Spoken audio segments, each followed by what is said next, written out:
যারাই হজ করেছে অধিকাংশই হাজিদেরকে চিনা যায়। কিছু হাজি আছে আল্লাহ তাদেরকে কবুল করেন, হজ থেকে আসার পরে সারাক্ষণ মসজিদ নিয়ে থাকেন, ইবাদত নিয়ে থাকেন, সৎ কাজ নিয়ে থাকেন, সারাক্ষণ চিন্তা করেন, আউয়াল ওয়াক্তে সালাত আদায় করেন, সালাতের জন্য ব্যস্ত হয়ে পড়েন, তাহাজ্জুদ পড়া শুরু করেন, আল্লাহর ভীতি তার মধ্যে আসে, আফসোস করে আমার আরো 10 বছর আগে হজে যাওয়ার দরকার ছিল, কেন যে যেতে পারলাম না, টাইম তো অল্প, 2 দিন পরে চলে যাব, বাপ চলে গেছে 80 বছর বয়সে, আমার এখন 78 বছর, এই 2 বছর আমি কি করব? এই আফসোসগুলো যারা করে আসলে তারা হাজি। কথা কি বুঝতে পারছেন আপনারা? রাগ করছেন আপনারা? বুঝেন, বুঝেন কথাগুলো। যারা হজ করে আসে দেখেন এখনো সুদ ছাড়েনি, ছাড়ছে, এখনো হারাম ছাড়েনি, হাজি জেনাও করে। আরে তার ওয়াইফ, হাজির ওয়াইফ রিপোর্ট দিচ্ছে যে আমার হাজবেন্ড হজ করে আসছে, তবলিগও করে, কিন্তু জেনাও করে। আস্তাগফিরুল্লাহ, আস্তাগফিরুল্লাহ। কি বলছেন আপনি? আমি সবার কথা বলছি না। হাজি মানুষ কি করে আকাম কুকাম করে বলেন দেখি? হারাম খাই কি করে? আর বিড়ি তো খাই। শরম, লজ্জা, হায়া কিচ্ছু নাই তাদের মধ্যে। চলেন চলেন, যে বিষয়টা আজকে আলোচনা করতে চেয়েছি এই আলোচনাকে করে নি। আপনারা কি বুঝলেন? 1 নম্বর বলেছি, সালাত বুঝে না পড়লে কবুল হয় না। আজকের আলোচনার মধ্যে যদি সব ভুলে যান এটা মনে রাখবেন। আপনি বলবেন তো এখন কি করব? কি করব মানে বুঝা শুরু করেন, আল্লাহকে বলতে পারবেন যে বয়স শেষ হয়ে গেছিল, আমি বুঝতে শুরু করেছি। আপনিও পাল্টে পড়েছেন তাদের। বেটা, বাংলাদেশ সংবিধানের কোন লাইনে কত ধারায় কত কত কি আছে তোমার মাথায় সব আছে, শুধু কোরআন হাদিসের দোয়ার অর্থ জানো না তুমি। অভিশপ্ত, অভিশপ্ত, শুধু তাই। কানাডার আইনে কি আছে, আমেরিকার আইনে কি আছে, তারপরে ফ্রান্সের আইনে কি আছে, ভারতের আইনে কি আছে, ওই ব্যাকুবের সব মুখস্থ, কিন্তু শুধু এটা মাথায় নাই, এটা নাই। বরং এটার প্রতি ঘৃণা আছে। কি আছে? ঘৃণা আছে এর প্রতি, এমনই ঘৃণা করে। ওইটার বলতে চাচ্ছে না আপনাদেরকে যে তারা জেনারেল শিক্ষিত মানুষ আলেমদেরকে এত ঘৃণা করে। আমি আবারও বলছি, আমি সবার কথা বলছি না। কথা কি বুঝতে পারছেন? বহু মানুষ আছে আলেমের চেয়েও ভালো আছে, বহু মানুষ আছে। আলেমরাও তো দুর্নীতিবাজ, দুর্নীতিবাজ না? একদিনে 3টা প্রোগ্রাম করে 3 লাখ টাকা করে নেয়, হারাম করে কত লাগে বুঝেন না কথা? এন্ট্রি করার সময় টাকা নেয় 2 লাখ, যাওয়ার পরে 1 লাখ দিবেন, তবে মঞ্চে উঠার আগে। এই বক্তা শেষরা হলেন আপনারা। আপনাকে চিনেও, আপনি তো ধরে নিয়ে আসেন। কথা কি বুঝতে পারলেন আপনি? বুঝেননি আপনি? শেষরা তো 1 নম্বর আপনারা। পীরের চেয়ে মুরিদরা বেশি হারাম করে, বেশি বদ। পীর আপনার কাছে আসে, আপনারা পীরের কাছে দৌড়ান, তবে পীরই আগে যাবে জাহান্নামে। হাদিসে আসছে পীরই আগে জাহান্নামে যাবে। লা হাওলা ওয়ালা কুওয়াতা ইল্লা বিল্লাহ, আস্তাগফিরুল্লাহ, আস্তাগফিরুল্লাহ। আপনারা একটু বুঝা শুরু করেন, আল্লাহর ওয়াস্তে বুঝেন। আল্লাহ রাব্বুল আলামিন বলছেন, ফাখালাফা মিন বাদিহিম খালফুন আদাউস সালাহ ওয়াত্তাবাউশ শাহওয়াত ফাসাউফা ইয়ালকাউনা গায়্যা। এরা হলো মরিচিকা, পূর্বে যারা মরিচিকা অপদার্থ ছিল তাদের মতো, যারা সালাত নষ্ট করে, ওয়াত্তাবাউশ শাহওয়াত, যারা প্রবৃত্তির অনুসরণ করে, ফাসাউফা ইয়ালকাউনা গায়্যা, তারা দ্রুত জাহান্নামের তলদেশে নিক্ষিপ্ত হবে। এরা কারা? আমি কিন্তু বেনামাজির কথা বলছি না, বেনামাজি মুসলমানই না। আবার শোনেন, বেনামাজির জানাজা পড়া যাবে না। জানাজা অনেক দূরে, বেনামাজি মারা গেলে ওকে গোসল দেওয়া যাবে না। গোসল দেওয়া দিতে পারে তো বেনামাজিরাই দিবে, বুঝেননি? বেনামাজিকে গোসল দেওয়া যাবে না, 1 নম্বর। ওকে যদি 1000 বার গোসল দাও তবুও পবিত্র হবে না। 2 নম্বর, বেনামাজিকে কাফন পরানো যাবে না।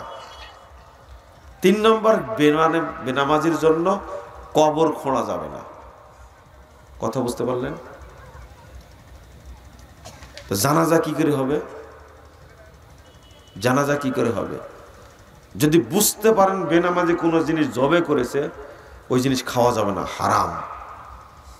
আপনি অমুসলিম দেশে আছেন, তারা নাম ছাড়াই জবে করে, খাওয়ার সময় বিসমিল্লাহ বললে চলবে, কিন্তু বেনামাজির হাতে জবে করা জানতে পারলে ও বিসমিল্লাহ বলে খেলেও হবে না। ও একটা জিনিস বুঝতে পারছে না মানুষ, বলতেছি তো বুঝছে না।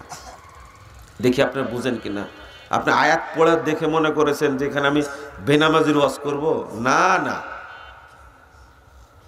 আপনারা যারা আসছেন তারা আমার ভাই, আমি তাদের জন্য বলবো। ও বেনামাজি হারাম করে আসেনি তো এখন, আসেনি, ওর জন্য বলবো, অল্প করে বলবো। ও নিজেই ভালো করে যায়, অনেক জানে আমাদের চেয়ে, অনেক জানে বেনামাজি কাফের কতবার শুনেছে, ও অনেক জানে আমার চেয়ে। বরং ও বলবেন আমি নামাজ না পড়লে ইমান ঠিক আছে। ডবল কাফের, মানে ইমানকে সে ব্যঙ্গ করলো। কথা কি বুঝতে পারলেন? ইমানকে সে কি করলো? ব্যঙ্গ করলো। এদিকে শুনুন, ভালো করে শুনেন।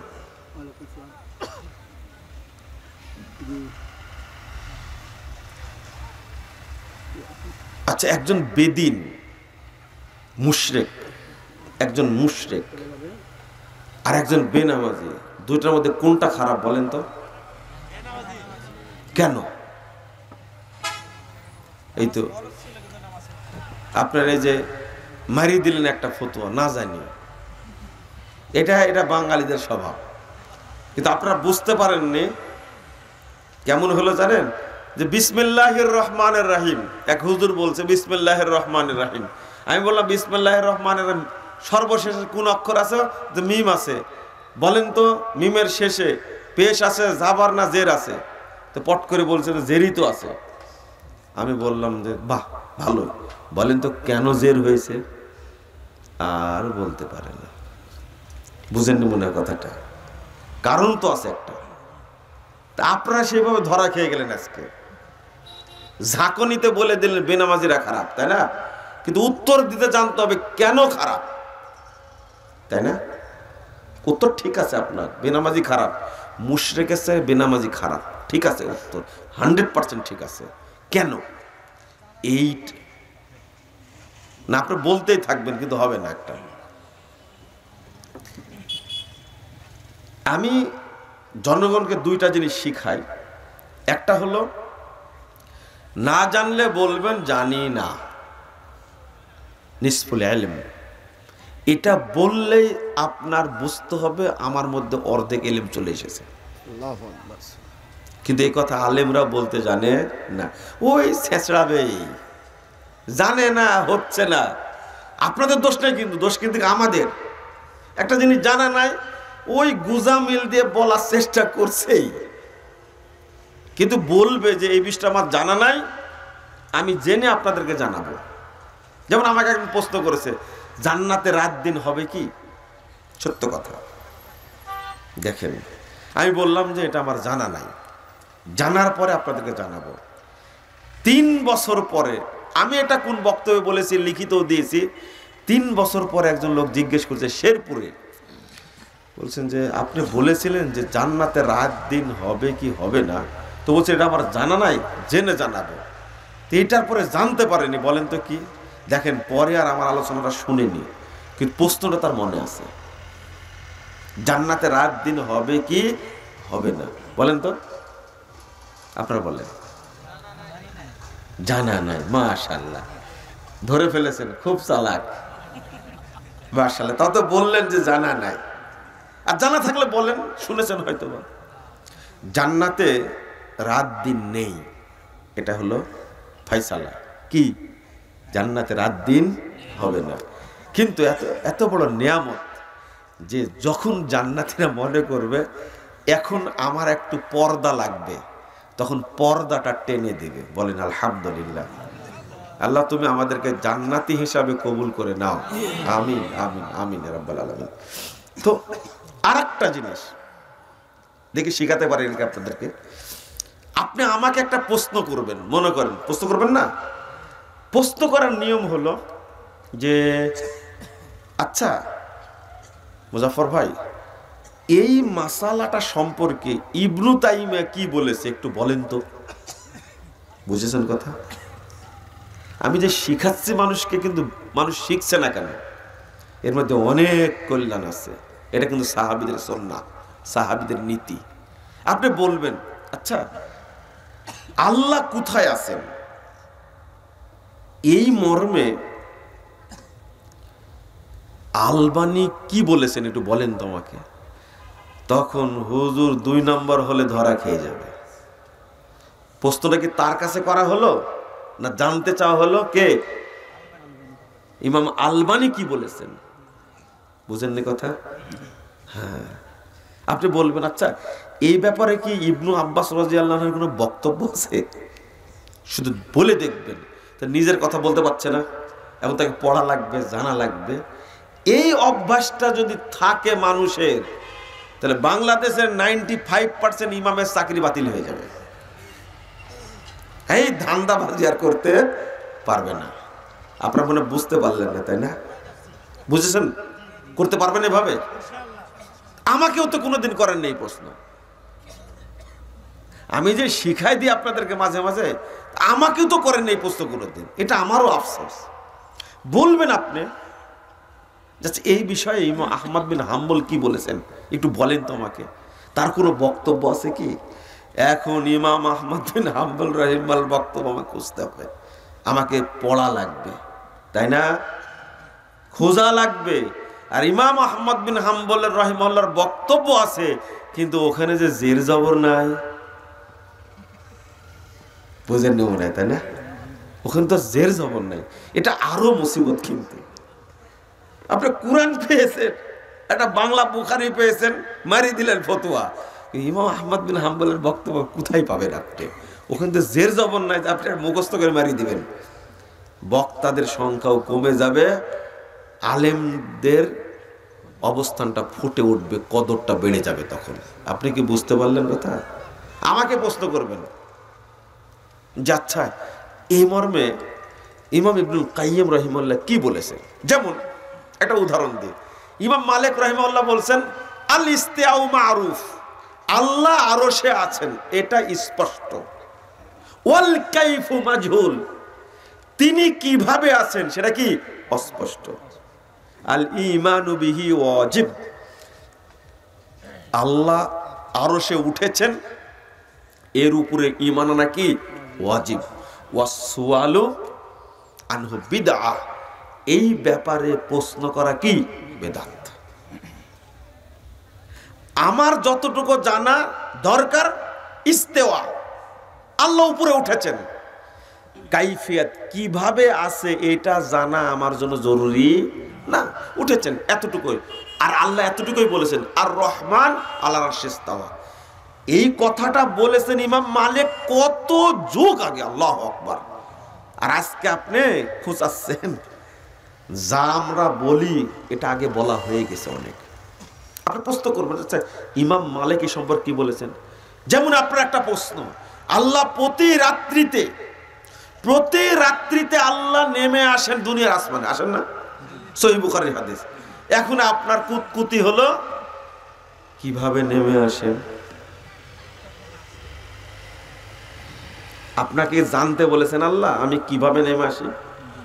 তোমার এমনি তো মূর্খ মানুষ, কিছু জানে না, আর এমন জায়গায় পড়েছে যেখান থেকে বানর তৈরি হয়। এই প্রশ্ন কিন্তু আলেমরা করে না। করে আলেমরা? কারা করে? জাহেলরাই প্রশ্ন করে। জাহেল যারা তারা প্রশ্ন করে। তাহলে বাংলাদেশে যখন 3টা রাত, তখন সৌদি আরবে তো মাত্র 1টা। তাহলে সৌদি আরবে কখন নামেন আর বাংলাদেশে কখন নামেন? আর চীনে যখন 3টা, তখন বাংলাদেশে কয়টা? 1টা।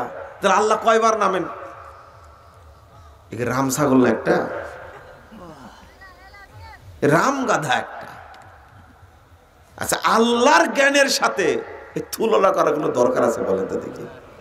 শুধু বিশ্বাস করতে হবে আল্লাহ দুনিয়ার আসমানে নামেন। কিভাবে নামেন এটা গবেষণা করাই হারাম।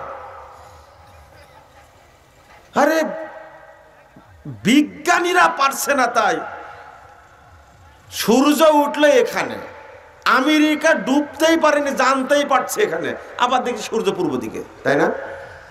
বুঝেন না মনে কথাটা? তো কখন আসলো সূর্য, এর ব্যাখ্যা দিতে পারবেন আপনি? তারপরে লজ্জা করে না, শরম করে না আল্লাহ সম্পর্কে প্রশ্ন করতে? এই প্রশ্নটা করে যারা একদিনে ঈদ করতে চাই, মূর্খগুলো করে। বুঝে না, মাসালা বুঝে না, খামাখা তর্ক করতে চাই, বুঝেই না যে এই প্রশ্নটা যে করা যাবে না। ও চিন্তা নিয়ে বসে আছে একদিন। তাহলে কিয়ামত কি তাহলে 2 দিন হবে? বুঝেননি কথা? আর একটা প্রশ্ন তার, তাহলে কদর রাত্রি কি 2 দিন হয়? বুঝেননি? কদর রাত্রি কয়দিন হয়?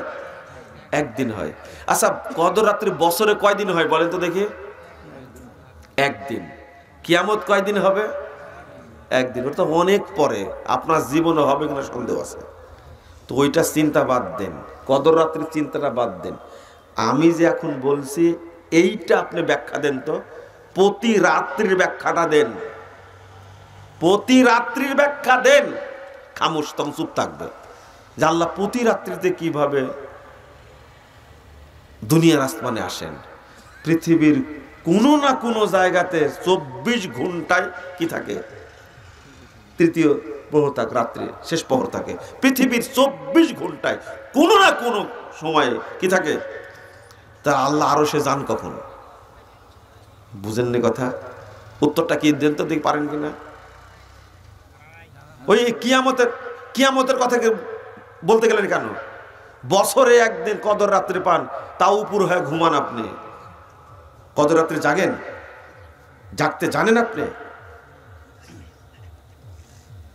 তো ওই প্রশ্নটা কেন প্রতি রাত্রে প্রশ্নটা করেন না গে নিজেকে? এটা কিভাবে সম্ভব? বুঝলেন না মনে হয়, তাই না? কঠিন হয়ে গেল বুঝটা। আমি জবাবটা দিতে চাচ্ছি। আপনার মধ্যে প্রশ্ন আসছে, তাহলে কদর রাত্রি 2 দিন হয়? বছরে কয় দিন হয় কদর রাত্রি? আরে বেটা, ওটা রমাজানে হয়। ওই প্রশ্নটা পরে করেন আমাকে। কিয়ামত হবে নিঃসন্দেহে, কিন্তু আপনার জীবনে হবে কিনা সন্দেহ আছে। ওই প্রশ্নটা পরে করেন। প্রতিদিন যেটা ঘটছে এই উত্তরটা খুঁজে বের করেন না কেন? এবার বুঝেছেন মনে হয়, তাই না? আল্লাহ প্রতি রাত্রিতে দুনিয়ার আসমানে নেমে আসেন, এটা কিভাবে? আর কথা বলবে না। ওই আপনাকে ঠেকায় যে, এই জন্য উত্তরটা দিয়ে দিলাম। আল্লাহ যেভাবে ইচ্ছা সেভাবে শেষ। আমি ওখানে গবেষণা করতে যেতে পারবো না। গায়েবের বিষয় নিয়ে আপনি এত খুশান কেন? একদিকে মূর্খ, 2 নাম্বার কোনো মাদ্রাসায় পড়েনি, 3 নাম্বার আলেমদেরকে সে আলেমই মনে করে না, জাহেল। আরেকদিকে শুধু খুঁচাবে হল আকীদার বিষয়ে। কিসের বিষয়ে? আকীদার বিষয়ে গবেষণা করাই হারাম। আপনি কি বুঝেছেন কথাটা? আকীদার বিষয়ে গবেষণা করা কি হারাম, আর ওটা নিয়েই চলবে।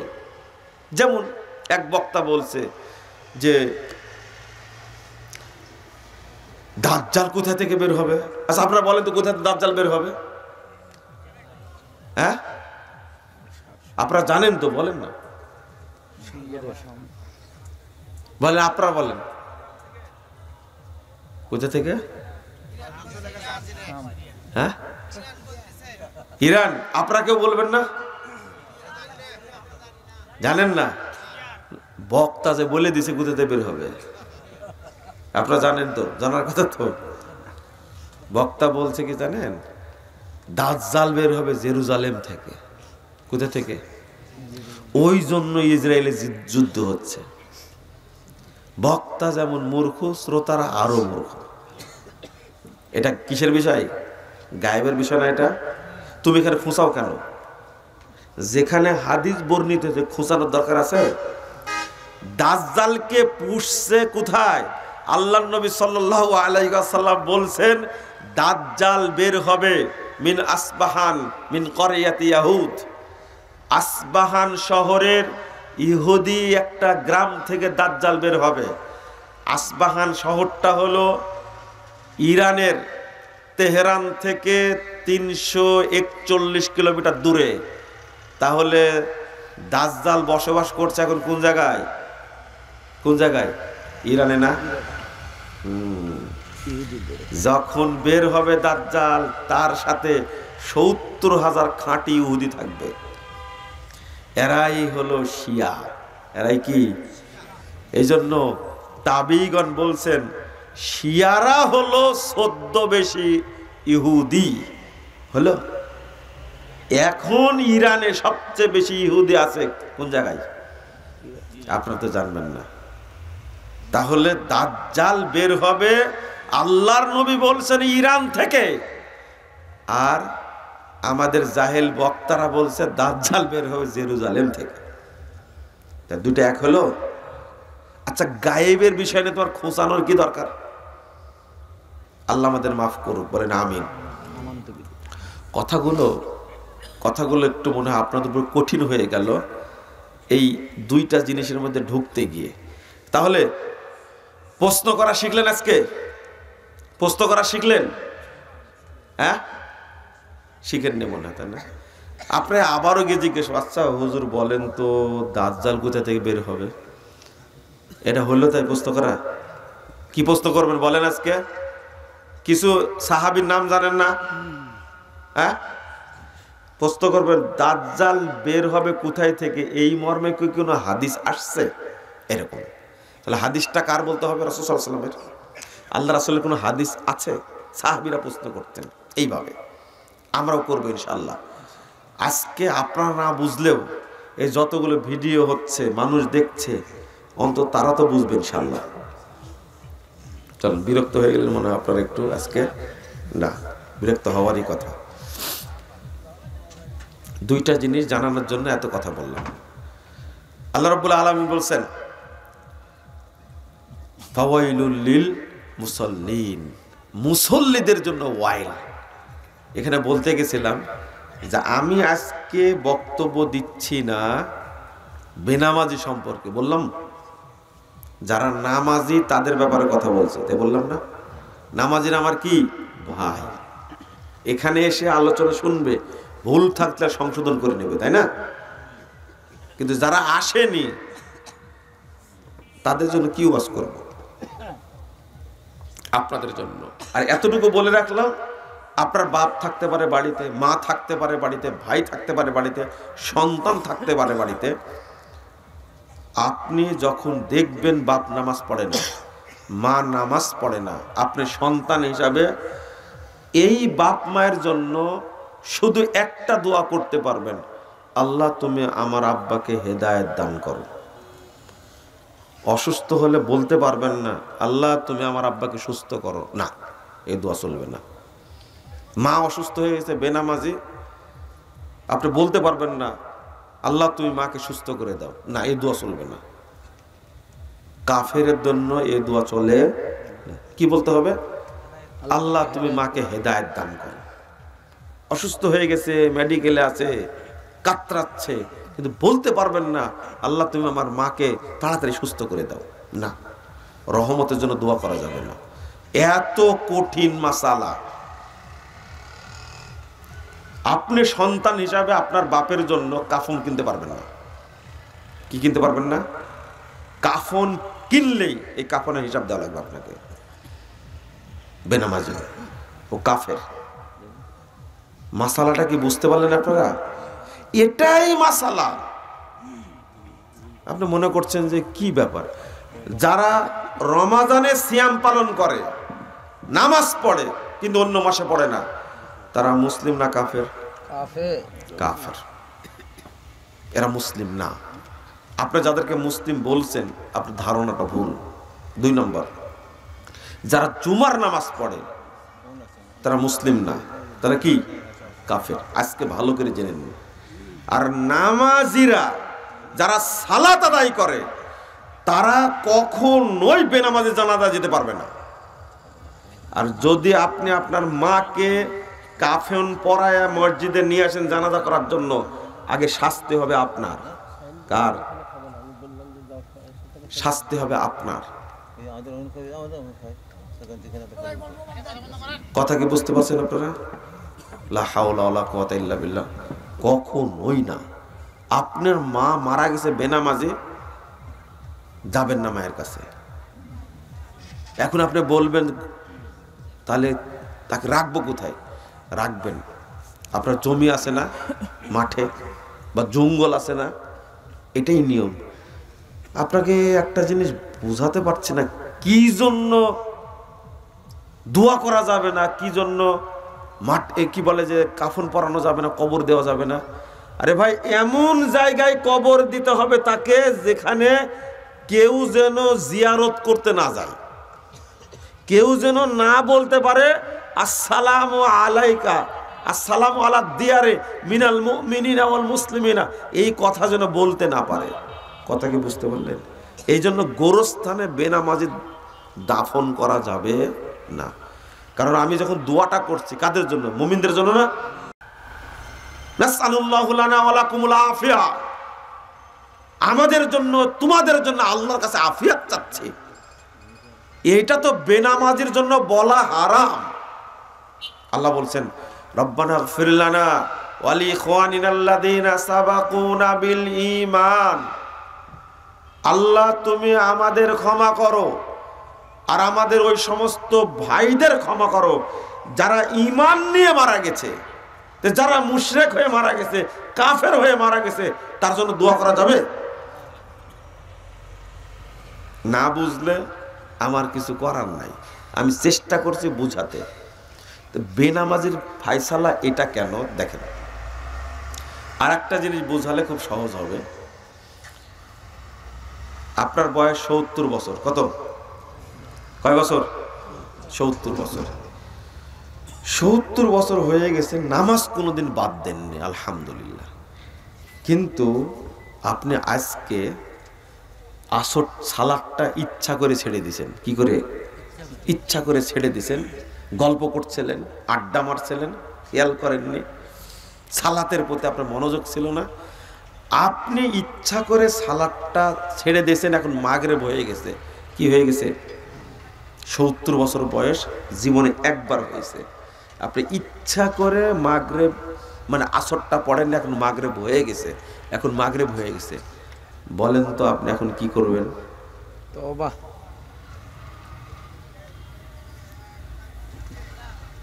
এই ভাই বলছেন তওবা। না, তওবা পরে মাগরিব পড়তে হবে। তওবা পরে মিস কাছে যায়। ঠিক আছে, হ্যাঁ ইনশাআল্লাহ। আপনি বলেন, আপনারা বলেন এখন কি করবে? ওই সালাতের জন্য মাফ চাই। হ্যাঁ, আমি সময় নিব, কোনো সমস্যা নাই, কিন্তু এটা গুরুত্বপূর্ণ মাসালা। এটা যারা জানেন তারা বলেন। তা আপনারা যে বলেন যে আপনার বক্তব্য আমরা শুনি, কথাটা ঠিক না। নতুন করে কালেমা ঈমান লাগবে, ঈমান আনতে হবে। ঈমান এবং তওবা। সালাত কাজে করলে পূর্ণ মুসলমান থাকে না, সে অমুসলিম হয়ে যায়, আবার সে কলেমা পড়ে সালাত আদায় করতে পারে।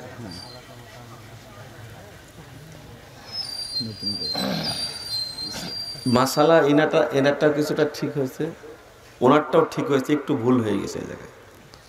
শোনেন, এখন তাকে মুসলিম হতে হবে। সে এখন মুমিন নাই, মুসলিম নাই, এখন কি হয়ে গেছে? কাফের হয়ে গেছে।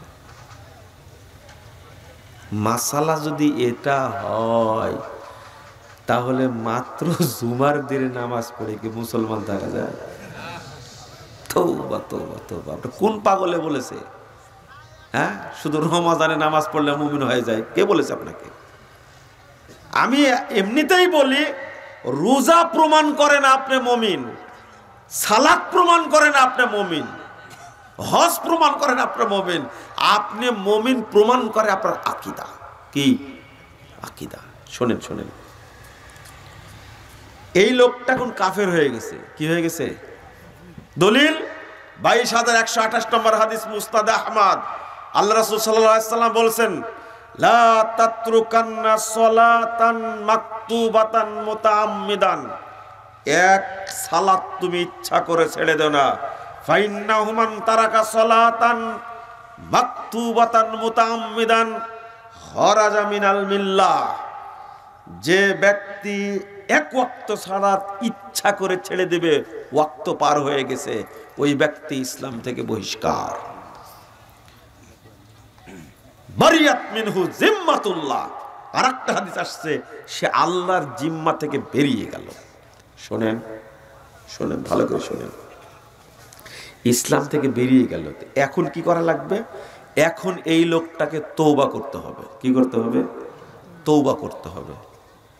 তাহলে আর জীবনে এই কাজ করা যাবে না।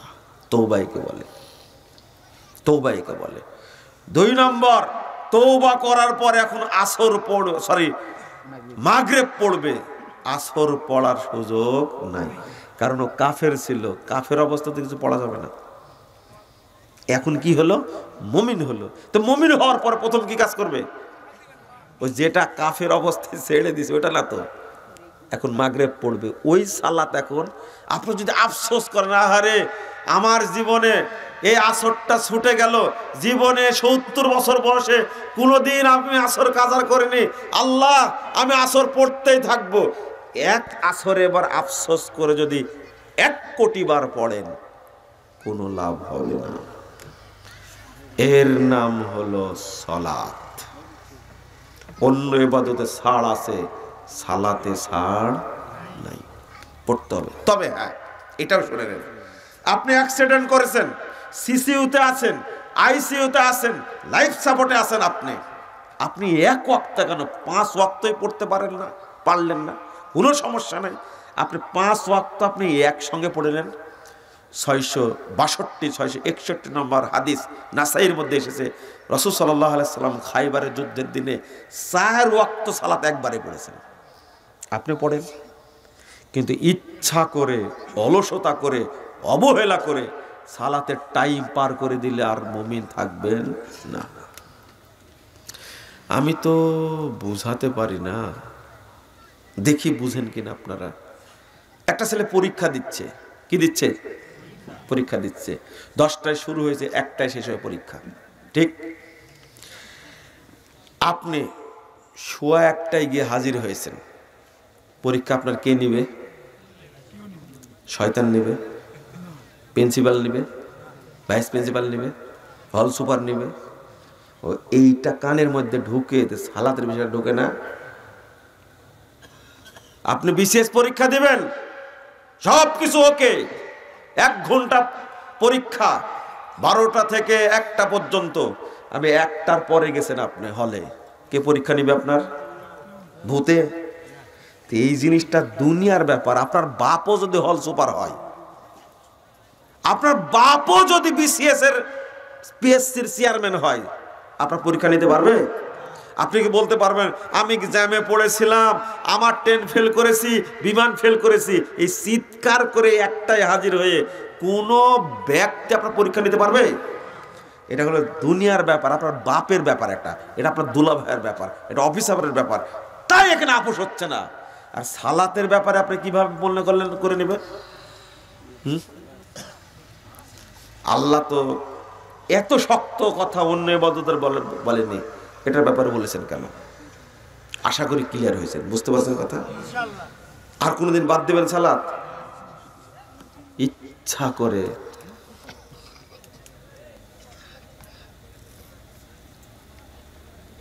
সাত 7074 নম্বর হাদিস, রাসূলুল্লাহ সাল্লাল্লাহু আলাইহি ওয়াসাল্লাম, সহিহ বুখারী, নাম্বারটা ভুল হলে কিনা জানি না। রাসূলুল্লাহ সাল্লাল্লাহু আলাইহি ওয়াসাল্লাম বলছেন যে আমি দেখলাম একজন ব্যক্তিকে পাথর দিয়ে মারা হচ্ছে। কি দিয়ে? পাথর দিয়ে মারা হচ্ছে। তো মাথাটা চৌচির হয়ে যাচ্ছে। আবার পাথরটা নিয়ে আসতে আবার ভালো হয়ে যাচ্ছে মাথাটা, আবার মারছে। তো আমি জিজ্ঞেস করলাম এই লোকটাকে, তখন বলছে এটা হলো কারি, কোরআন তেলাওয়াত করতে জানতো। ওয়ার ফুজুহু, কোরআন তেলাওয়াত করতো কিন্তু কোরআনের হক আদায় করেনি। ওয়ায়ানামু আনিস সলাতিল মাকতুবা, এই এক কাজ করতো আর ফরজ সালাত না পড়ে ঘুমাতো। এই জন্য জাহান্নামে যাওয়ার আগেই শাস্তিটা হচ্ছে। বুঝেছেন মনে হয় কথা? ফজর কয়টায় পড়েন আপনি? অনেকে প্রশ্ন করেন যে ফজরটা পড়তে পারেনি। আমি প্রশ্ন করি কেন পারেননি? 3টায় ঘুমালে, সারা রাত আড্ডা মেরেছেন, টিভি দেখেছেন, ইন্টারনেট ঘাটাঘাটি করেছেন, উলঙ্গ ল্যাংটা মহিলার ছবি দেখেছেন, 3টায় ঘুমায় কি 5টায় উঠা যাবে? শয়তানও তো পারবে না। আপনার স্বভাবটা আর কুকুরের স্বভাবটা কিন্তু একই। কুকুর সারা রাত দৌড়ায়, সকালে ফজরের আগ দিয়ে যেখানে দেখবে ছাই বা কাঁড়ির বড় পালা, ওই জায়গার উপর একটা ঘুম দিবে ও একবারে 9টা পর্যন্ত। আপনিও ঠিক সারা রাত দৌড়ান, ঘুমান শেষ পর্যায়ে। ঘুমান উঠের কয়টার ঘুম থেকে? ভদ্রলোক আপনি, তাই না? কোনোদিন বিমান ফেল করেছেন আপনি? কোনোদিন বিমান ফেল করেছেন? ট্রেন ফেল করেছেন? বাস ফেল করেছেন? আপনি ফজর পরে যাবেন ঢাকায়, এই জন্য দাদাকে বলে রাখছেন, দাদিকে বলে রাখছেন, মাকে বলে রাখছেন, বাপকে বলে রাখছেন, বোনকে বলে রাখছেন, বউকে বলে রাখছেন, আমি কালকে যাব, বাস যেন ছুটে না যায়। ভাববে ঠিক আছে? হ্যাঁ ঠিক আছে। আপনি পাগড়ি পড়েছেন কেন? পড়ি মাঝে মাঝে। কোন পড়েন পাগড়ি আপনি? এমনিতে মাঝে মাঝে পড়ি। না, আমার খুব পরিচিত মানুষ তো, এই জন্য একটু বললাম। পাগড়ি পরার কারণে আমি চিনতে পারিনি প্রথমে যে এই পাগড়ি পরে কে বসলো আমার পাশে, তাও কালো পাগড়ি পরেছে। আচ্ছা শোনেন, এদিকে তাকান, এদিকে তাকান। আল্লাহ যদি জিজ্ঞেস করেন তুমি কোনোদিন বাস ফেল করনি ঘুমের কারণে, তুমি কোনোদিন ট্রেন ফেল করনি, তুমি কোনোদিন বিমান ফেল করার রেকর্ড নাই, বিমান ফেল করলে ইমান যেত না, পরের ফ্লাইটে আবার যাওয়া যেত। ট্রেন ফেল করলে ইমান যেত না, পরে আবার ট্রেনে যাওয়া যেত। বাস ফেল করলে পরের বাসে আবার যাওয়া যেত। ওই বাসের কোম্পানি বলবে, ঠিক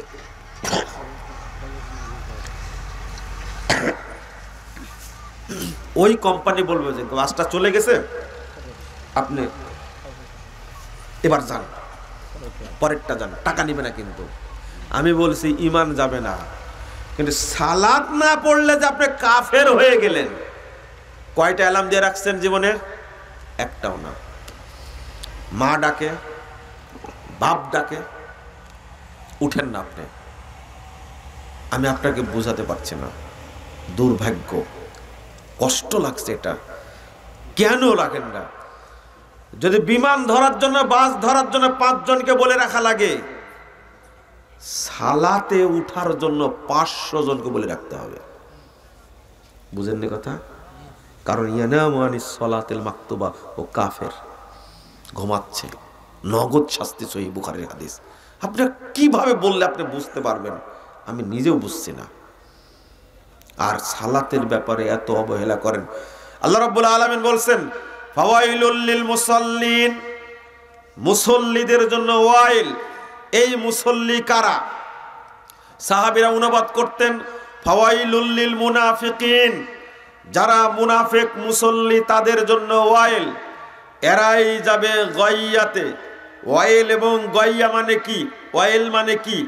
ওয়াইল মানে হলো জাহান্নামের সেল। ওয়াইল মানে কি? জাহান্নামের সেল। জেলের মধ্যে জেল, তার নাম সেল। যারা মুসল্লি তাদেরকে আল্লাহ জাহান্নামের সেলে রাখবেন। ইবনে মাসউদ রাদিয়াল্লাহু আনহু বলছেন ওয়াদিন ফি জাহান্নাম, ওয়াইলটা হলো গইয়াটা হলো জাহান্নামের একটা উপত্যকা, একটা দ্বীপ, একটা অঞ্চল। বাইদুল কর, যে জাহান্নামটা সবচেয়ে গভীর, খবিসুত্তম, যে জাহান্নামের খাদ্য হবে পচা, দুর্গন্ধযুক্ত। ইমাম আমাশ হাসান বসরি তিনি বলছেন, ওয়াদিন ফি জাহান্নাম, জাহান্নামের একটা উপত্যকার নাম হলো ওয়াইল, জাহান্নামের একটা সেল, তার নাম হলো ওয়াইল। মিন দামিন ওয়া কাইহিন, যেটা তৈরি করা হয়েছে দুইটা যে বস্তু দ্বারা, পচা রক্ত, পচা পুঁজ দ্বারা।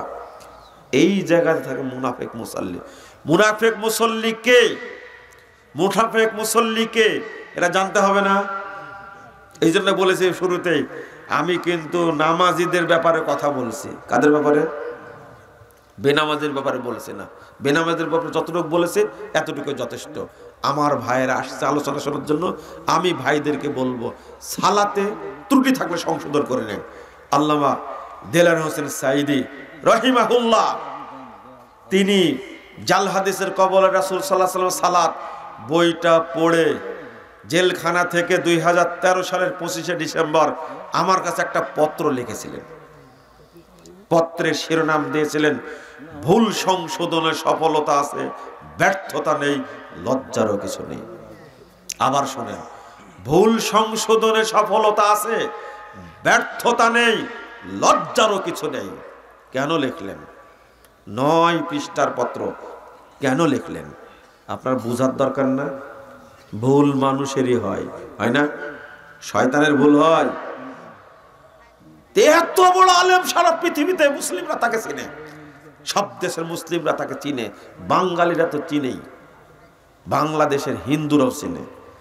এত বড় লোক যদি, পরিচিত মানুষ যদি, তিনি যদি চিন্তা করতে পারেন আমার সালাতে ভুল থাকতে পারে, আপনার সালাতে ভুল হয় না তো কেন? আমি ভুলটা ধরাই দিলে কি অন্যায়? আমাকেও ধরাই দেন। বাংলাদেশের মানুষ জাল হাদিসের কবলে রাসূল সাল্লাল্লাহু আলাইহি ওয়াসাল্লাম সালাত, এই বইটার ব্যাপারে এত মিথ্যাচার করলো, এত মিথ্যাচার করলো, আশ্চর্য লাগে। আমি লিখেছিলাম শুধু সালাতে ভুল থাকলে সংশোধন করে নেবেন। এত সুন্দর একটা কথা বইটার উপরে লিখছেন। বইটা আমি পড়েছি, আপনি পড়বেন, ভুল থাকলে সংশোধন করবেন। সাইদি স্বাক্ষর করে দিয়েছেন। এই স্বাক্ষর করে বইটা যে কত মানুষের কাছে পাঠাইছেন, যেটা আমি করতে পারবো না কোনোদিন। ভাষাটা দেখলেন? অমুক ভাই অমুক, আমাকে সব শোনাইছেন উনি। বইটা শুধু নিজে পড়েননি, শুধু পত্রই লেখেননি, এই কাজটা করেছেন। আমি জীবনে পারবো কোনোদিন? তো তার জন্য দোয়া করবো না তো কি করবো? আল্লাহু আকবার। ভাই অমুক ভাই, বইটি আমি পড়েছি, আপনি পড়বেন, সালাতে ভুল থাকলে সংশোধন করে নেবেন। স্বাক্ষর করেছেন সাইদি এই সালাতের বইটার উপরে। আর যারা কাঠ মোল্লা, কাঠ দিয়ে তৈরি হয়েছে, যারা কাঠ দিয়ে আল্লাহ তৈরি করছে, এরা যে গালিগালাজ করেছে, আমি যদি এই দিনী ভাইদের সালাতের ব্যাপারে কিছু ভুল থাকে, সেইটা যদি সংশোধন করার জন্য কথা বলি, এটা কি অন্যায়? একটা কথা বলছি আজকে, তার মধ্যে আমরা সালাত আদায় করব, মুনাফেক হব না, বলেন ইনশাআল্লাহ। কিছু দান খায়রাত করবেন নাকি আপনারা, নাকি? হ্যাঁ, আচ্ছা, আপনারা পকেটে যা আছে হাত দিবেন, একটু দিবেন, আর বলবেন আল্লাহ বরকত দিও। কি বলবেন? আল্লাহ বরকত দিও। দিবেন আর বলবেন বরকত দিও। তাহলে কি হবে? বরকত আপনারও হবে, প্রতিষ্ঠানেরও হবে। আর যদি মন চাই না, দিন না, কারণ বরকত হবে না আপনার সম্পদে। আর আমি আপনাদের জন্য দোয়া করি, যারা মাদ্রাসায়, এতিমখানায় দান করে, মসজিদে দান করে, তাদের জন্য বলি, আল্লাহ প্রতি টাকায় 1 কোটি করে বরকত দিও। কয় কোটি? 1 কোটি। 10 টাকা দিলে 10 কোটি দিও, 100 টাকা দিলে 100 কোটি দিও। আল্লাহ তোমার ভান্ডারে অভাব নাই। কারণ মাদ্রাসায় মসজিদে দান করার লোকই নাই, সব দান খায়রাত করে গান বাজনার জন্য, পার্টি করার জন্য তারা এই সমস্ত কাজ করে। তো মাদ্রাসা মসজিদে যারা দান করে, তাদের জন্য দোয়া করতে হবে না? আপনার পকেটে হাত দেবেন, কিছু দিবেন, চলেন কি বলছিলাম, মুনাফিক মুসল্লির একটা অন্যতম আলামত তাখিরুস সালাহ, সালাত দেরি করে পড়ে। সালাত কি করে পড়ে? দেরি করে সালাত পড়ে। আপনারা পড়েন নাকি দেরি করে? বলেন, এদিকে তাকান, এদিকে তাকান। জহর কয়টায় পড়েছেন আজকে? কয়টায়? একটায়, পৌনে একটায়। কেউ পড়েছে পৌনে একটায়, কেউ পড়েছে একটায়, কেউ পড়েছে 12:30টায়। বলেন তো ওয়াক্ত হয়েছে কয়টায়? হ্যাঁ, 11:47। ভুল বললেন, 11:52। রাইট, এটা ঠিক আছে, এটা ঠিক আছে, 11:52 ঠিক আছে। এটা 11:52-তে টাইম হলো, একটাই পড়লেন কেন জহর? হাজী সাহেব, ও হাজী সাহেব, আপনাকে বলছি, আপনি হজ করতে গেছেন, দেখে আসেননি সালাত কখন পড়ে? তারা কখন পড়ে? ওয়াক্ত হয়ে গেছে, আজান দিবে, 10-12 মিনিটের মধ্যে কি সালাত পড়ে নেবে। হাজী সাহেব, আপনি কি করলেন হজ করে? শুধু আলহাজ নিয়ে আসলেন, আর কিছু নিয়ে আসলেন না? শুধু খেজুর আর পানি নিয়ে আসছেন, তাই না? আর কিছু নিয়ে আসলেন না? পানিও শেষ হয়ে গেছে, খেজুরও শেষ হয়ে গেছে, হয়নি? আর একটা কাজ করেছেন, সেটা হলো জমজমের পানি দিয়ে ইহরামের কাপড়টা ধুয়ে আতর মাখায় রেখে দিয়েছেন কাফন দেওয়ার জন্য, তাই না? হজ মক্কাতে আছে, বাংলাদেশে আসেনি। আপনার যেটা দরকার ছিল এটা করেননি কেন? বুঝেননি মনে হয় কথাটা, তাই না? আপনি দেখে আসলেন, 45 দিন ছিলেন সেখানে, মক্কাতে সালাত পড়ছেন, মদিনাতে পড়েছেন, টাইম হয়েছে, আজান হয়েছে, জামাত হয়েছে, কি নিয়ে আসলেন? এসে বললেন না, ইমাম সাহেব ঘটনা কি বলেন তো? ওখানে তো সালাত পড়ে আসলাম 12:05, আর এখানে পড়ছি 1টা-1:30টায়, ঘটনা কি বলেন তো? বুঝা দেন। তারা বেশি বুঝে ইসলাম না আপনি বেশি বুঝেন? যদি ইমাম সাহেবকে ধরা হতো, ইমাম সাহেব কিছু বলতে পারতো? কেন করেন না? ওয়াক্ত হওয়ার নিয়ম হলো, ওয়াক্ত হয়েছে তার থেকে মাত্র 15 থেকে 20 মিনিটের মধ্যে জামাত করতে হবে। কত? 15 থেকে 20 মিনিটের মধ্যে। কোথায় 20 মিনিট? 1:30টায় পড়ছে, 1টায় আজান দিয়ে 1:30টায় সালাত পড়ছে, এখন এই টাইমে, এই টাইমে। আস্তাগফিরুল্লাহ। আর আপনার ওয়াইফ পড়ছে কয়টায়? 3টায়। অধিকাংশ সময় আপনার ওয়াইফ কিন্তু জহর আসরে একবারেই মারে। জিজ্ঞেস করেন, কতকাল আগে কাফের হয়ে গেছেন আপনি নিজেও জানেন না, কতকাল আগে হয়ে গেছেন তো চিন্তাই করেননি। লা হাওলা ওয়ালা কুওয়াতা ইল্লা বিল্লাহ। এই জাতি আল্লাহর কাছে কি জবাব দিবে? ওদের সব সময় কাজ হলো স্বামীর ভুল ধরা। কার? স্বামীকে জ্বালায় মারে মহিলারা, যাকে বলে, কিন্তু নিজের ব্যাপারে কি সচেতন না। শুধু অভিযোগ, প্রশ্ন করলে অভিযোগ, আমার স্বামী এই করে, আমার স্বামীকে ফোন ধরলে মহিলা খালি তালাক আর তালাকের ফতোয়া। দেশে হোক দেশের বাহিরে হোক, কিছু কিছু পাগল বউ বিয়ে করে বাড়িতে রেখে গেছে আর তালাক দিচ্ছে মালয়েশিয়া থেকে, তালাক দিচ্ছে আমেরিকা থেকে। কে বিয়ে করতে বললো আর কে তালাক দিতে বললো ওরাই ভালো জানে। অনেক বিয়ে করছে মোবাইলে, তালাক দিতে বলতে কয়েকটা হয়ে গেছে, এখনো সংসার হয়নি। কি যে পাগলামের একটা পরিবেশ এখন চলছে। শোনেন, এই ট্র্যাডিশনটা এখনকার বর্তমানের ট্র্যাডিশন, আগে এত খারাপ অবস্থা ছিল না। এই মহিলা নিজের ব্যাপারে কোনো খোঁজ রাখে না, অথচ আপনার ওয়াইফের উপরে জামাত ফরজ না, মসজিদ ফরজ না, আজান ফরজ না, বাড়িতে আছে। 11:52 হয়ে গেছে, এখন যে সালাত পড়ে নেবে। সালাত পড়ার পরে আগে থেকে প্রস্তুতি নিয়ে থাকবে। সালাত পড়ার পরে ও তরকারি কাটাকাটি করবে, না কাপড় চোপড় ধোয়াধুয়ি করবে, না থালি বাসন মাজবে না ঘর মুছবে এটা পরের ব্যাপার, না রান্না বাড়া করবে পরের ব্যাপার, আগে কি সালাদটা পড়ে নিতে হবে। যদি দেরিতে 2:30টা 3টায় পড়ে কার আলামত? কার আলামত? মুনাফিকের আলামত। তোর হাতে ভাত খেয়ে কি লাভ? আপনিও একটা ওই রকম মোটা হুঁশ মার্কা ডিমান্ড নিয়ে বিয়ে করেছেন, আপনাকে 5 পয়সা দাম দেয় না, কোন রকম বাচ্চা কাচ্চা হয়েছে তাই, কিন্তু আপনাকে কে দাম দেয়? আপনি তোর বাপের কাছ থেকে টাকা নিয়েছেন, ও দাম দিবে আপনাকে? আপনিও বলদ একটা। বউয়ের কাছে কি আপনি একটা বলদ, কিছু বলতেও পারেন না তাকে, বলবেন কি করে? ওর বাপের খাটে আপনি ঘুমান, ওর মায়ের দেওয়া ফ্রিজের গোস্ত আপনি খান, ওর বাপের দেওয়া পালসার গাড়িতে আপনি চলেন, আপনার পুরুষত্বই নাই। আপনি আবার ঠিক বলেন, ঠিকও বলতেছে আবার, দেখেন তওবা তওবা তওবা আস্তাগফিরুল্লাহ। না, আপনারা ভালো না। চিন্তা করেন আপনার বউকে বলবেন কি করে, এই আগে সালাত পড়ো, কথা কানে শুনি না, নামাজই পড়ে না। কতজন প্রশ্ন করে বলে ভাই কি করব, বউ তো নামাজ পড়ে না, তালাক দিয়ে দেন। ওই তালাক দিলে তো জেলখানায় থাকতে হবে।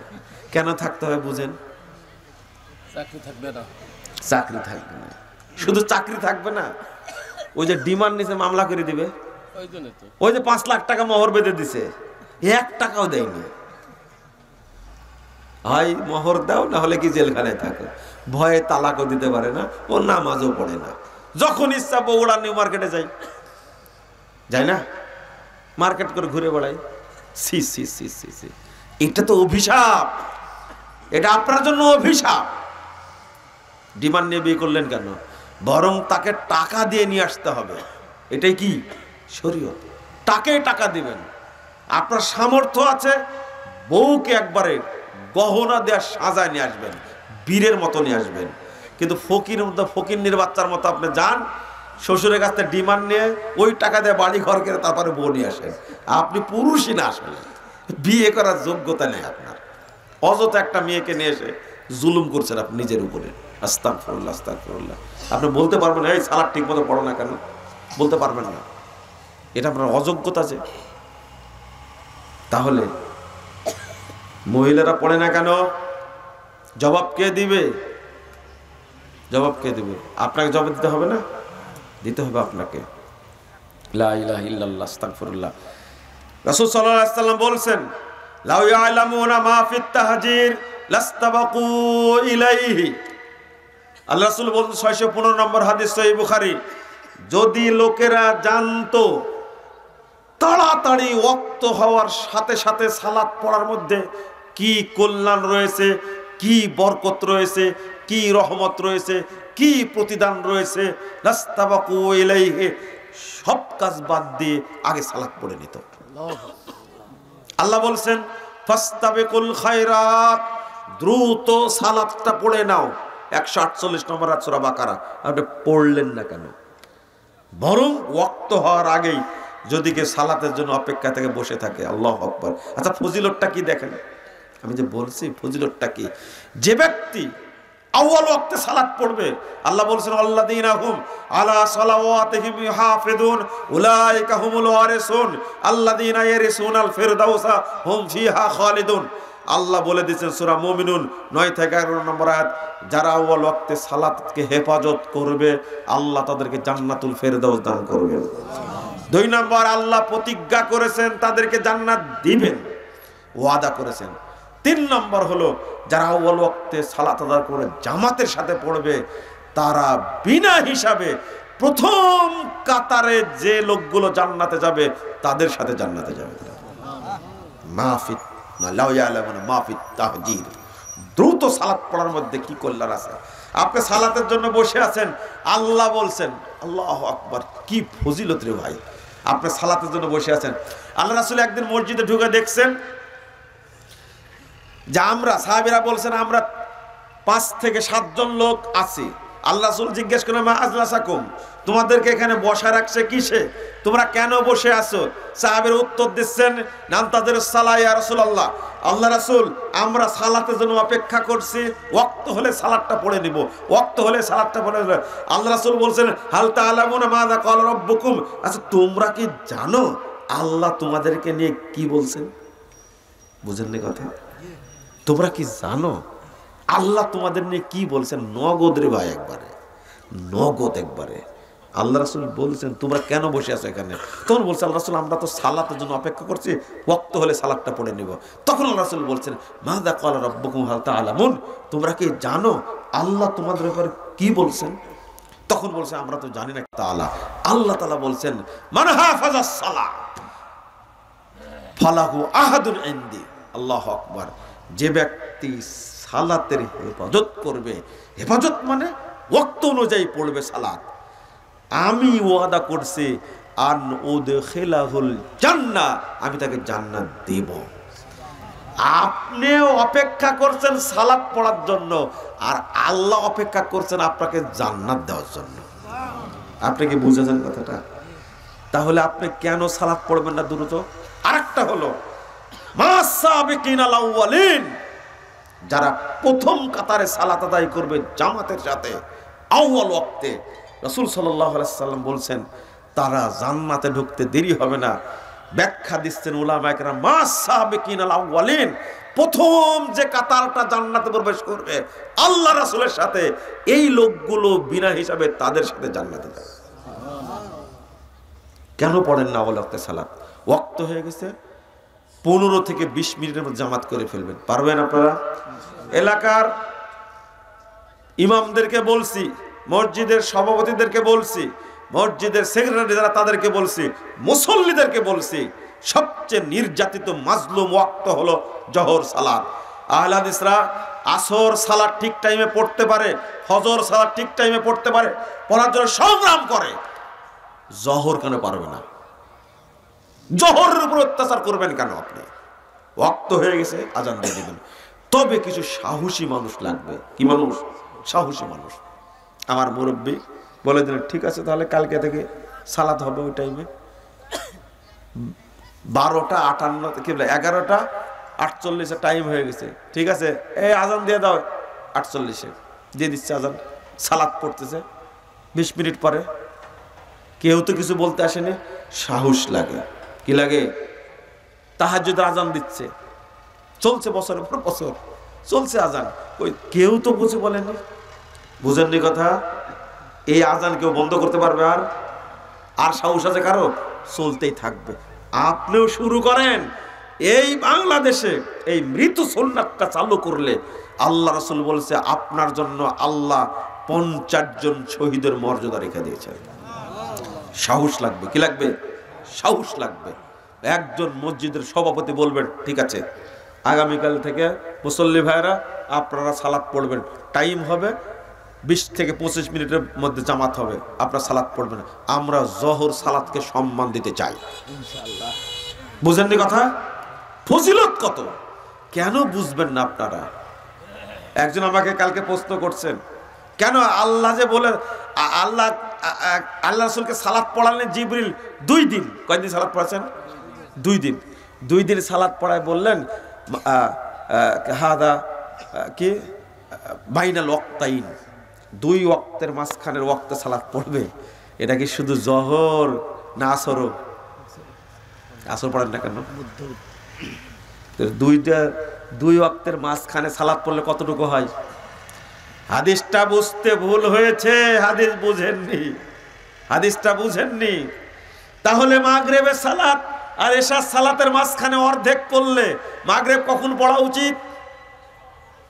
কখন পড়া উচিত? আসর সালাত আর মাগরিব সালাতের 2টা মাঝামাঝি পড়লে কয়টা পড়া উচিত? ভুল হয়েছে বুঝতে, হাদিস বুঝেননি। মা বাইনাল ওয়াক্তাইনে, এই ওয়াক্তটা নবীদের ওয়াক্ত, বুঝতে ভুল হয়েছে। অর্থাৎ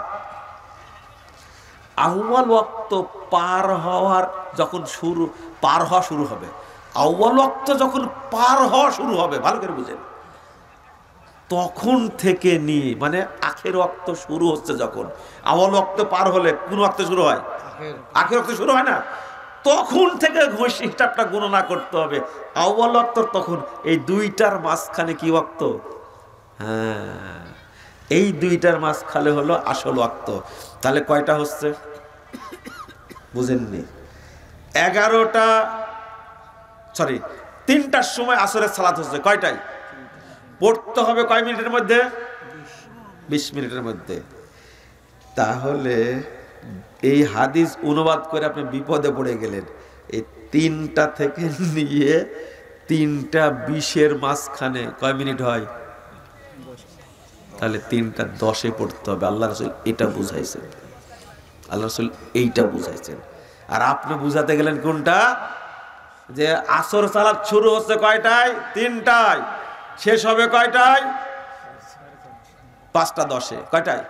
5টা 10-এ। 5টা 10 না, আরো 5টা 15 মনে হয়, 5টা 15, 17, 18-তে। তাহলে 2টার মাঝামাঝি করেন, কয়টা হচ্ছে? তাহলে কি বুঝালেন? তাহলে কি বুঝালেন আপনি? এই 2টার মাঝখানে আল্লাহর নবীকে সালাত পড়ালেন প্রথম দিন আউয়াল ওয়াক্তে, আর দ্বিতীয় দিন পড়াইছেন আখের ওয়াক্তে, অর্থাৎ যখন আখের ওয়াক্ত শুরু হচ্ছে তখন। তাহলে হাদিসটা বুঝতে অসুবিধা হয়েছে না? শুধু জহর কেন হিসাব করলেন আপনি? তাহলে আসরও হিসাব করতে হবে, মাগরিব হিসাব করতে হবে, ফজরও হিসাব করতে হবে, এসাও হিসাব করতে হবে, তাই না? আচ্ছা, এসা হিসাব করলে কি হবে বলেন তো দেখি? এসার টাইম শুরু হচ্ছে 7টায়, ধরেন কয়টায়? 7টায়, আর শেষ হবে কয়টায়? 12টায়। 7 5 কত? 2.5 ঘন্টা যোগ করেন, মাঝখানে সালাত কোনটা হচ্ছে? কত? 9:30টায় পড়েন। তাহলে না, হাদিসের অর্থে এটা না, বুঝতে ভুল হয়েছে। শুধু তাই না, অধিকাংশ আলেম বলছেন এশার সালাতের শেষ ওয়াক্ত হলো ফজরের আজান হওয়া পর্যন্ত। কোন পর্যন্ত? ফজরের আজান হওয়া পর্যন্ত। তাই 7টা থেকে ফজরের আজান পর্যন্ত কয় ঘন্টা হচ্ছে? কয় ঘন্টা? মা বাইনাল ওয়াক্তাইনে, হ্যাঁ, কয় ঘন্টা? 8 ঘন্টা, 10 ঘন্টা। তাহলে 7 5 12, তাহলে এসা আপনার কয়টার পড়তে হবে? কিন্তু হাদিসে যে আসছে এশার সালাত দেরিতে করে পড়া ভালো, লেন আবার আর এক ম্যাচ বাঁধলো, তাহলে 12টার পরে পড়া লাগবে। হাদিসের অর্থ এটা না, বুঝতে ভুল হয়েছে। আল্লাহ যেন আমাদের বোঝার তৌফিক দান করেন। তাহলে কখন থেকে হিসাব করতে হবে? আউয়াল ওয়াক্ত থেকে হিসাব করতে হবে, এবং আখের ওয়াক্ত যখন শুরু হবে তখন পর্যন্ত হিসাব করতে হবে। এবার স্পষ্ট হয়েছে? তাহলে আউয়াল ওয়াক্তের কথা বলছেন মুহাদ্দিস উলামায়ে কেরাম কয় মিনিট? 15 থেকে 20। আমি তো 20 বাড়ায় বললাম, 15 মিনিটের কথা বলেছেন। তাহলে আজান হওয়ার পরে 15 মিনিটের সালাত, ওয়াক্ত হওয়ার পরে 15 মিনিটের মধ্যে কি সালাত পড়ে নিতে হবে। আর যদি একাকি পড়েন তাহলে আর 15 মিনিট দেরি করা লাগবে না, ওয়াক্ত হয়েছে পড়ে ফেলে দেবেন। জহর হয়েছে, কি হয়েছে? জহর হয়েছে, আজান হয়েছে, 4 রাকাত সুন্নাত, তাই না? সুন্নাত পড়তে যতটুকুন লাগবে এরপর ফরজ কি পড়ে নেবেন। আল্লাহ যেন আমাদের বোঝার তৌফিক দান করেন। মুনাফিকের আরেকটা আলামত ছোট ছোট করে বলে ফেলে, মসজিদে না যাওয়া। কোথায় না যাওয়া? মসজিদে যে সালাত পড়ে না সেগুলো মুনাফিক। জামাতে সালাত পড়া ওয়াজিব, ফরজ। যেখানে ঠিক টাইমে সালাত হচ্ছে ওখানে গিয়ে জামাতেই পড়তে হবে আপনাকে। বাড়িতে পড়লে সালাত হওয়ার কোনো সম্ভাবনা নেই, কোনো সম্ভাবনা নেই। একদিকে মুনাফিক, আরেকদিকে সালাত কি হওয়ার সম্ভাবনা নাই।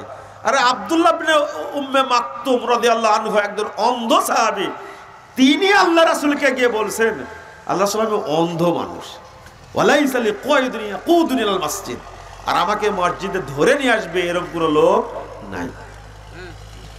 হাল তাজিদুলি রুখসাতান, আমার জন্য কি আল্লাহর কাছে ছাড় পাবেন? কথা বুঝতে পারলেন? তখন আল্লাহ রাসূল বলতে, তুমি কি আজান শুনতে পাও? না। বালা, আজান শুনতে পাই। তখন আল্লাহ রাসূল বলছেন, মা আজিদুলাকা রুখসা, আমি তোমার জন্য আল্লাহর কাছে কোনো ছাড় পেলাম না। আচ্ছা বলেন তো এই লোকটা কিভাবে আসবে মসজিদে এখন? আব্দুল্লাহ ইবনে উম্মে মাকতুম অন্ধ সাহাবীর জন্য কোন লোক নাই, এরপরে মসজিদে এসে সালাত পড়তে বললেন, আর আপনার কিছু হয়নি, মসজিদে আসেন না, কোনো সম্ভাবনা নাই সালাত হওয়ার, কোনো সম্ভাবনা নাই, কোনো সম্ভাবনা নাই। আল্লাহ রাসূল বলছেন, মান সামিআন নিদা ফালাম ইয়াতিহি ফালা সালাত আলাহ, যে আযান শুনলো মসজিদে আসলো না, তার সালাত নাই, তার সালাত নাই, তার সালাত নাই। তবে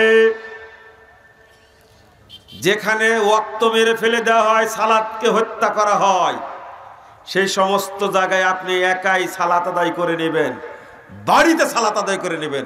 আল্লাহ রাসূল বলেন, ফাসাল্লু ফি বুয়ুতিকুম ফিল ওয়াক্তিল্লাযী তারিফুন, ওয়াক্ত মোতাবেক তুমি বাড়িতে সালাত পড়ে নাও। আপনি বলবেন, তাহলে বাড়িতে সালাত পড়লে কি জামাতের নেকি হবে, তাই না? জি, আপনি একাই পড়ছেন, এটাই জামাত। অনেক মানুষ দেরিতে জামাত করে পড়ছে, এটা জামাত না, ওটা মরা সালাত। কি সালাত? ওটা মরা সালাত। আর আপনি ওদের সাথে পড়লে ওটা হবে নফল, আর আগে যেটা পড়লেন ওটা কি আসল, ওটা হলো ফরজ। এটা আপনি একাই পড়ছেন, একাই জামাতের নাকি পাবেন। ইবনু মাসউদ রাদিয়াল্লাহু আনহু এটাই বলছেন। কথা বোঝা গেছে? তাহলে মুনাফিকের আলামত কয়টা হলো? দুইটা, দেরিতে পড়া, আর একটা কি জামাতে না পড়া। 3 নম্বর মানুষ দেখানোর জন্য পড়া। 4 নম্বর হলো ঠকাঠক মারা, ঠকাঠক। 5 নম্বরটা হলো সময় না দেওয়া, আল্লাহকে সময় দেয় না। লা ইয়াযকুরুনাল্লাহা ইল্লা কলিলা, একটু সুবহানাল্লাহ সুবহানাল্লাহ সুবহানাল্লাহ, নিজে কি বললো নিজেই বুঝে না, তাই না? কত জোরে পড়ছে। আল্লাহকে সময় দিতে হবে। আপনি সেজদা দিয়েছেন, তাসবিহ পড়লেন, সুবহান রাব্বিল আলা, সুবহান রাব্বিল আলা, সুবহান রাব্বিল আলা, সেজদাটা উঠাতে ইচ্ছা করছে না, আবার পড়ছেন রব্বানা আতিনা ফিদ দুনিয়া হাসানা ওয়া ফিল আখিরাতি হাসানাতাও ওয়া কিনা আযাবান নার, রব্বানা আতিনা ফিদ দুনিয়া হাসানা ওয়া ফিল আখিরাতি হাসানাতাও ওয়া কিনা আযাবান নার। তাও মন চাচ্ছে না, করছেন রব্বির হামহুমা কামা রব্বায়ানি সগীরা, রব্বির হামহুমা কামা রব্বায়ানি সগীরা, তাও মন চাচ্ছে না। এটা তৃপ্তি, এটা কি বলে? তৃপ্তি। সময় দিবেন, কি করবেন? সময় দিবেন আল্লাহকে। যে সময় দেয় না আল্লাহ, সে মুনাফিক। আপনাদের প্রতিযোগিতা চলে কে দ্রুত নামাজ পড়তে পারে, তাই না? তওবা তওবা, সব মুনাফিকের লক্ষণ। 6 নম্বরটা হলো সালাতে যেতে দেরি করা। লা ইলাহা ইল্লাল্লাহ, আজান হচ্ছে, তাড়াহুড়া নাই, চিন্তা নাই, একামত হয়ে গেল, সালাত শুরু হয়ে গেল, দৌড় দিয়ে যায়, এবার তাড়াহুড়া করে ওযু করতে 2 রাকাত শেষ। মুনাফিক। দোকানদার না, আপনিও এক দোকানদার, আপনিও দেরি করেন। মুনাফিক। কয়টা আলামত বললাম? কয়টা? 6টার কোনো একটা থাকলে ও মুনাফিক মুসল্লি, ও মুনাফিক মুসল্লি। আর যদি বলি নামাজ পড়ে বিড়ি খায়, নামাজ পড়ে সুদ খায়, নামাজ পড়ে মিথ্যা কথা বলে, তাহলে আপনার তাজা মুনাফিক। বুঝেননি মনে হয় এটা, তাই না? আপনার মধ্যে ঈমানই নাই। তওবা তওবা তওবা, আস্তাগফিরুল্লাহ। আজকে আর বলছি না, বক্তব্য শুনে নেন, বক্তব্য দিছি। ঈমান থাকেই না মানুষের কাছে। আমরা যত আকাম কুকাম করি, আপনি মোবাইলে দেখছেন একটা ফালতু ল্যাংটা মহিলা, ঈমান নাই। কি প্রশ্ন? প্রশ্ন কি মানুষের না তোমাদের প্রশ্ন? ইউটিউবারদের প্রশ্ন। এটা ইউটিউবার বেশি। এরা যে কষ্ট করে রেকর্ডিং করছে, তাই না? মানুষ বই নিবে না। আমি শেষ করে দিলাম আলোচনা।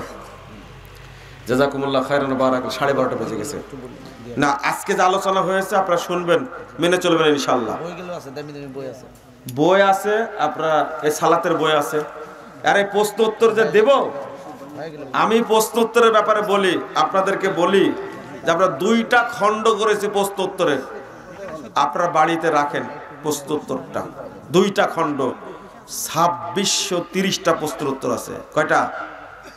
2630টা প্রশ্নের উত্তর আছে এর মধ্যে। আপনারা নেওয়ার চেষ্টা করবেন।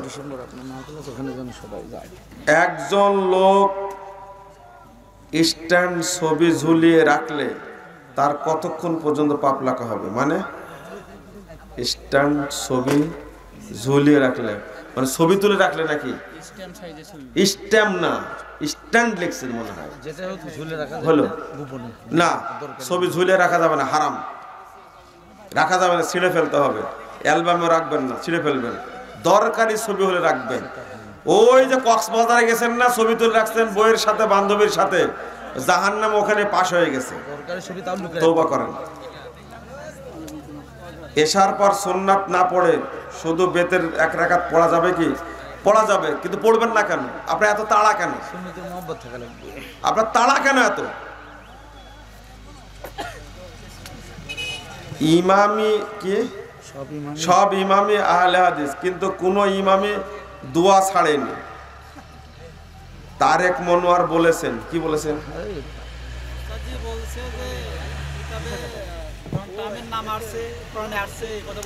কিসের? হ্যাঁ,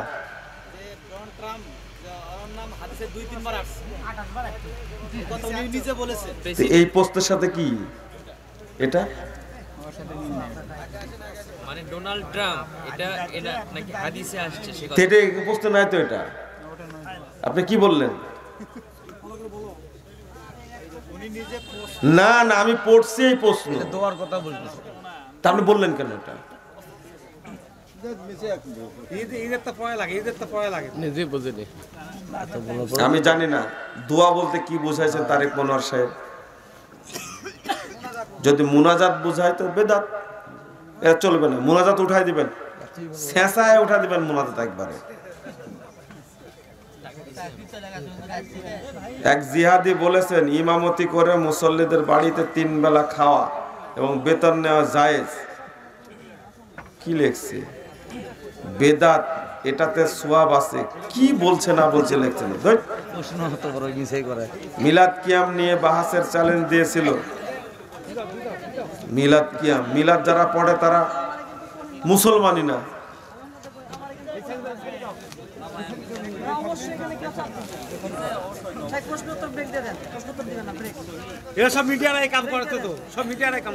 আর একটা বুকের উপরে হাত বাঁধা সঠিক দুর্বল হাদিস নাকি? নাউজুবিল্লাহ। বুকের উপরে হাত বাঁধার হাদিস সহিহ।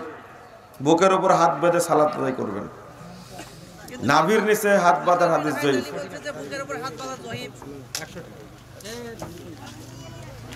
বেশি পড়াশোনা করতে বললেন, আমার কথা বললেন যে পড়াশোনা করতে বলেছে। এরপর দেখা হয় না ওর সাথে, দেখা হলে বলবো আমি। শোনেন, হাতুড়ি ডাক্তার আর অরিজিনাল ডাক্তারের পার্থক্য আছে না?